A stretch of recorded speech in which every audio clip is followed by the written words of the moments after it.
If location ang top priority sa pagbili ng properties, may papakita ako sa inyo na resort style condo dito sa may Las Piñas na malapit sa Metro Manila. The heart of green living in Las Piñas. Ito yung Paseo Verde at Trial. So my name is James De La Rosa from H&H Real Estate Marketing. Samahan nyo ako para mag-condo tour tayo dito sa napakagandang project na ito. Tara, let's go! Dito meron tayong tatlong building, yung Tower 1, Tower 2, at yung for construction natin na Tower 3. Tara, check natin. Sa project na to, syempre hindi mawawala yung ating mga amenities tulad ng swimming pool. Meron tayo ditong swimming pool na meron tayong 5 feet and 2 feet para sa ating kids. Tara. Dito naman yung ating clubhouse kung saan nandito yung ating gym at saka yung ating events place. Tapos pwede kang tumambay dito. Ayan, pwede kang mag-studies, pwede kang mag-review. So, check naman natin kung ano yung meron doon sa loob ng clubhouse, kung saan makita natin yung gym natin, tsaka yung events place. Tara! So, nandito tayo ngayon dito sa kanyang gym area. So, makita nyo, kompleto naman yung ating mga gamit dito para sa ating pang-exercise. Check naman natin yung iba. Ito yung ground floor ng ating clubhouse, kung saan ito yung pwede natin gamitin function hall or may mga event tayo. So, meron pa tayo isang space doon sa taas. Dito naman tayo sa may second floor ng ating clubhouse, kung saan ito pwede natin gamitin as event place, pwede tayong mag-gather ng mga meetings, occasion, birthday. So dito, ang capacity nito, abot kaya to ng 100 to 150 person. So meron din tayo ditong children's playground and yung ating jogging path. Ayan, paikot lang dito sa area na to. Ito yung ating Tower 1, kung saan ito yung ating main lobby. I-check naman natin yung mga unit natin dito ng studio, 1 bedroom, 2 bedroom, and 3 bedroom. Tara! First unit natin, yung studio type natin na 24.3 square meter. Check natin sa loob.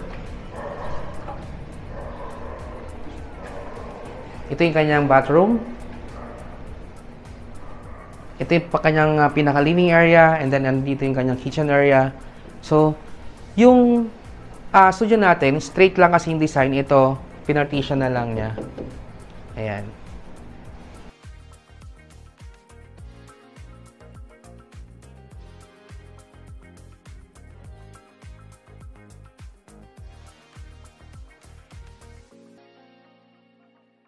Ito yung ating 1 bedroom na 36.45 square meter. Tara, check natin sa loob.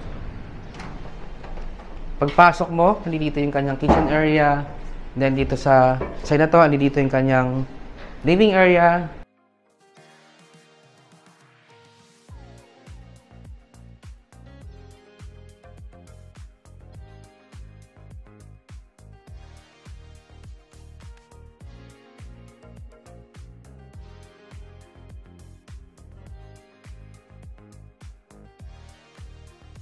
So, nandito yung kanyang toilet and bath.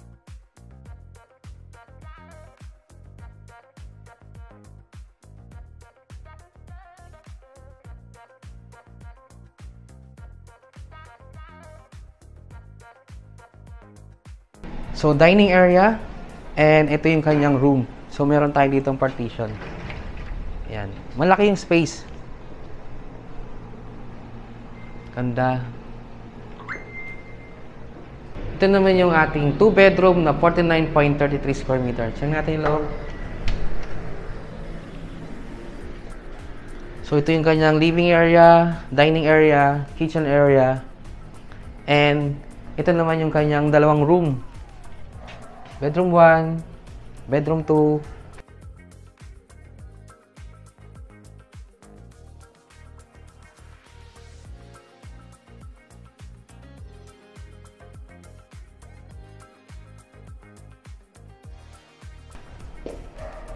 And yung kanyang toilet and bath dito sa area.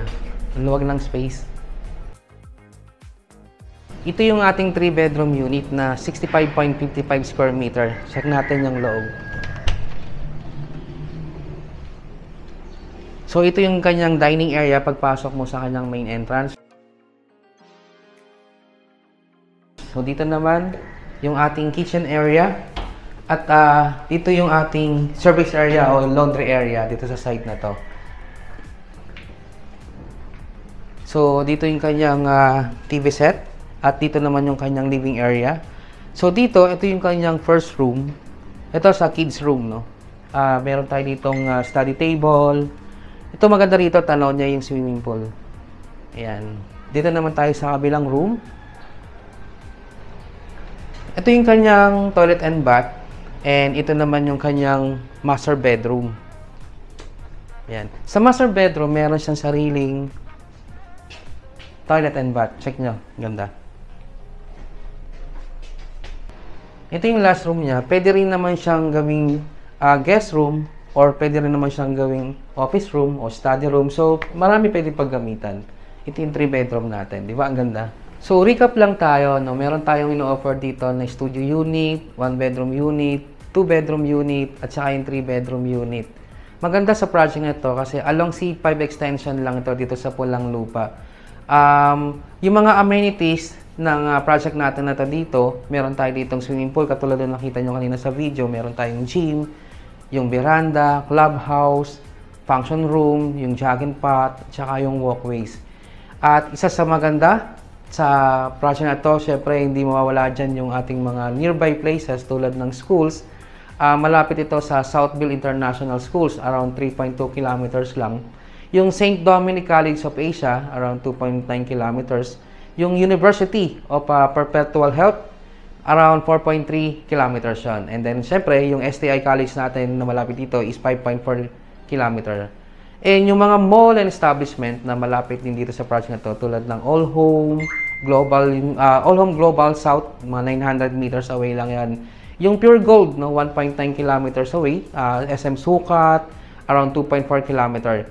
Yung Mall of Asia, no, nasa mga 7 kilometer lang to dito. And yung Bonifacio Global City o yung BGC, around 12 kilometer. At yung Ninoy Aquino International Airport, around 6.4 kilometer.